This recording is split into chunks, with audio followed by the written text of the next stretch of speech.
Hello Vault Heads, this is the self-proclaimed, sarcastically named Captain KeyForge, also known as PJ Broughton of the Steel City Snufflegators. And here we are with the latest episode of Captain's Commpod, and we are back with the second episode of Is Dark Tidings Any Good At? So the last episode was Is Dark Tidings Any Good at Steel? And this time we are going to look at Is Dark Tidings Any Good at archiving. So we're going to talk today about the cards in Dark Tidings that archive, their rarity, which houses they appear in, how many cards there are, how that compares against previous sets, and at the end of it all, finally, if I think Dark Tidings as a set is good at archiving or not, and why I feel that way based on all the stuff we've looked at. So off we go. So there are 23 cards in Dark Tidings with the word archive written on them. Okay, they do all archive in some way, shape or form, except one, which doesn't actually archive. It interacts with your archive when it ends up in your archive.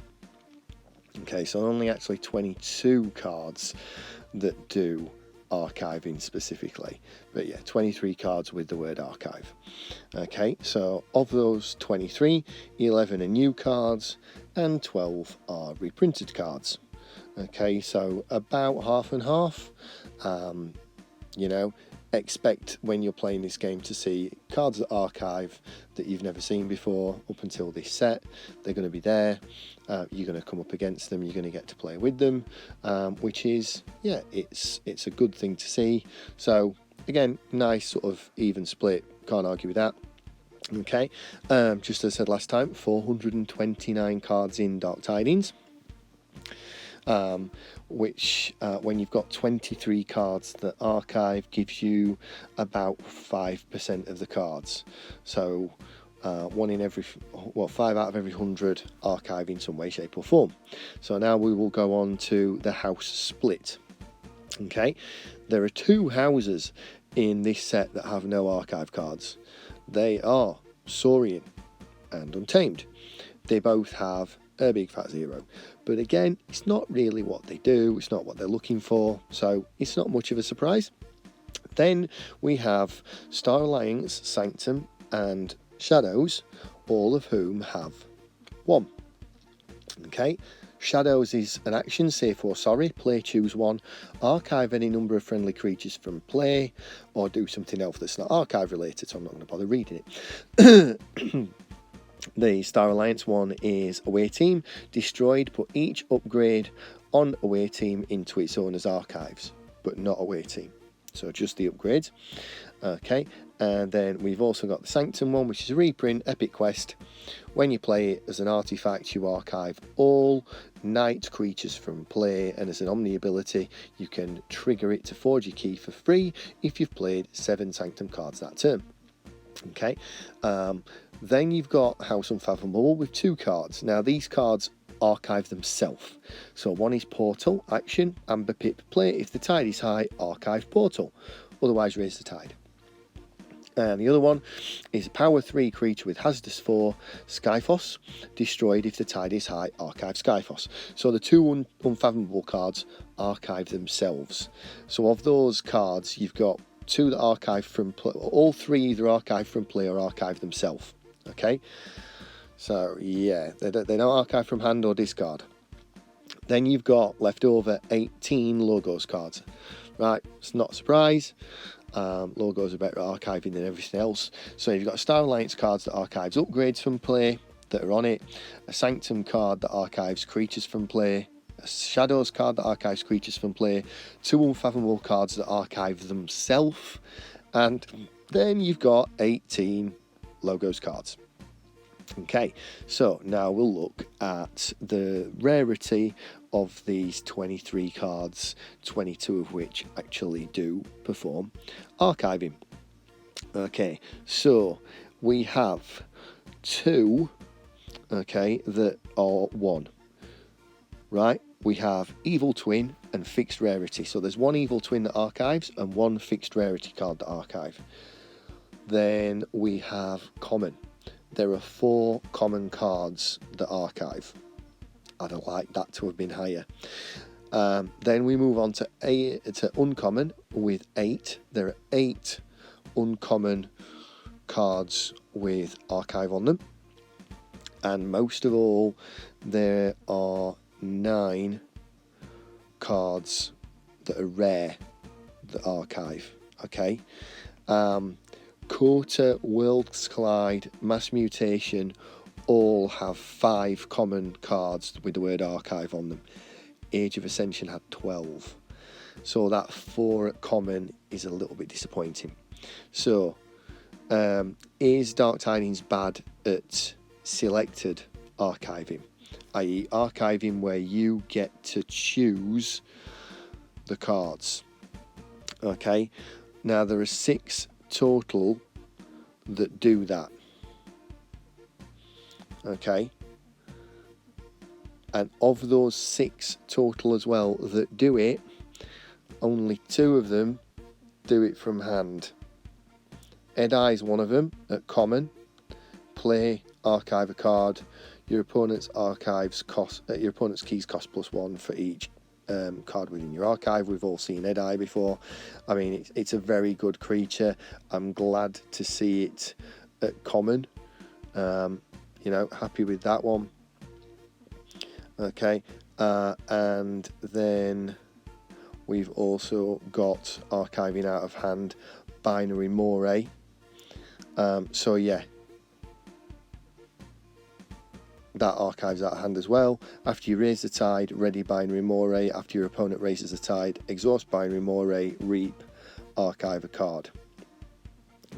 So yeah, of the 6 that actually let you select the cards you archive out of your hand, 1 is common, 1 is uncommon, the rest are rare or fixed rarity.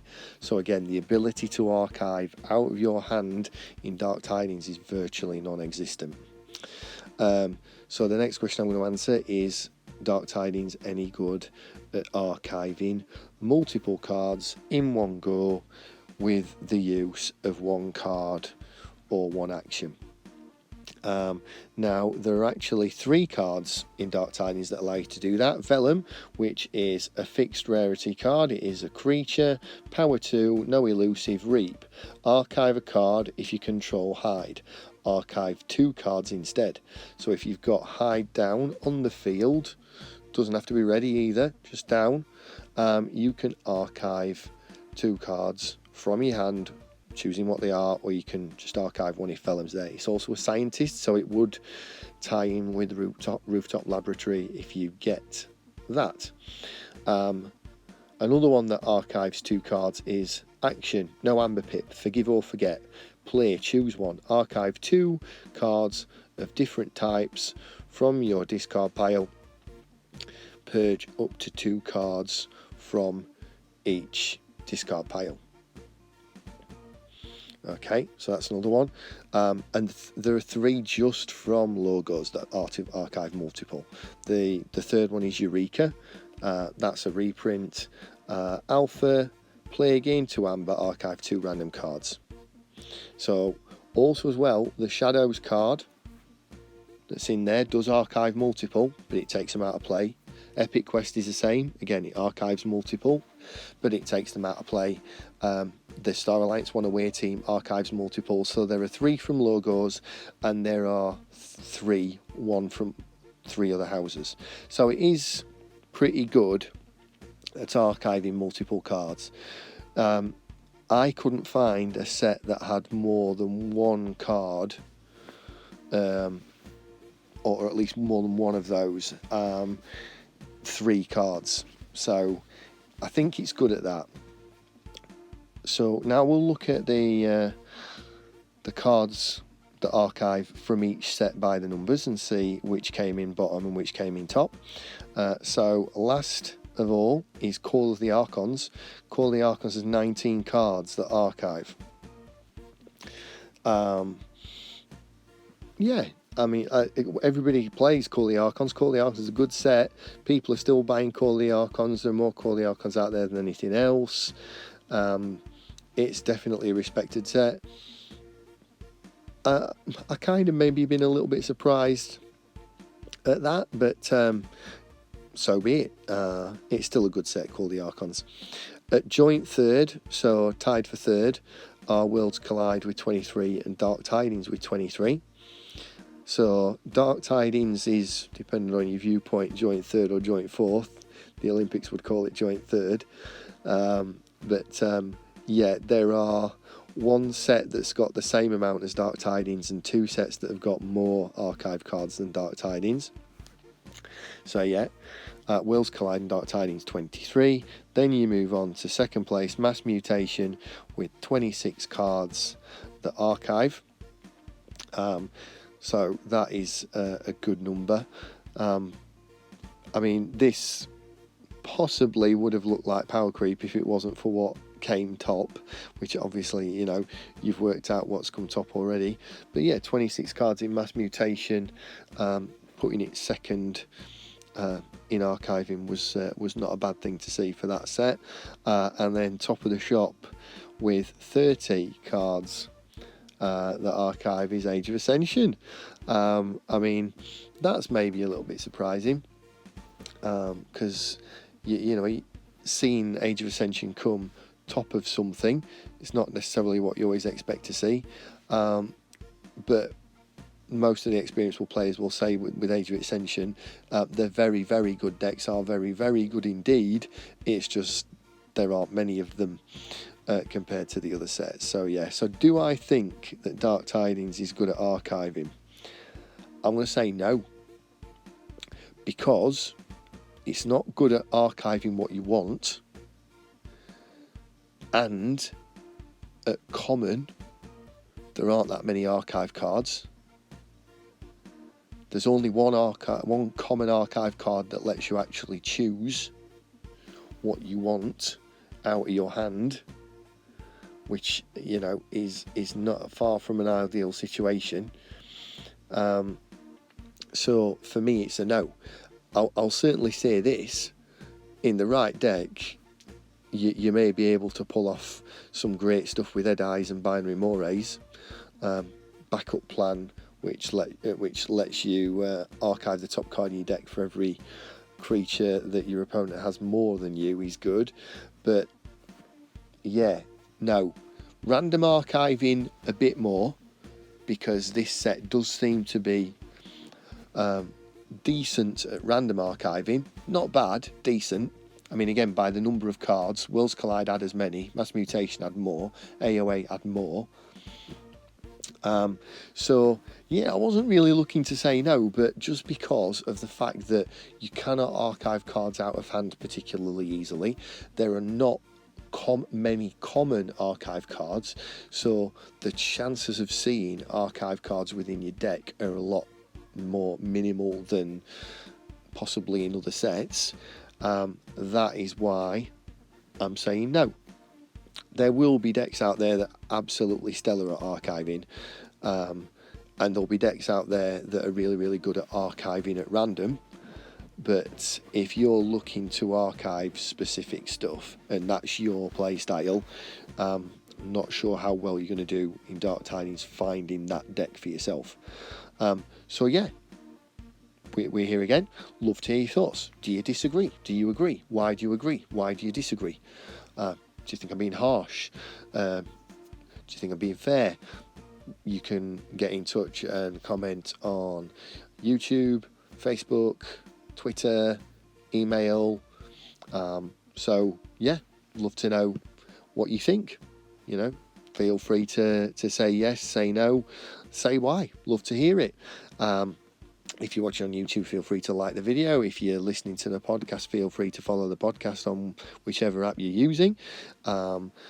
You can support me by looking at the list of decks I've got for sale. You can support me by supporting me on Patreon, which will help me open more decks on stream, possibly put together cards or tokens to give away to the patrons and subscribers and stuff like that. But as ever, thank you very much for staying with me to the end of another Captain's Commpod, and may the Forge be with you.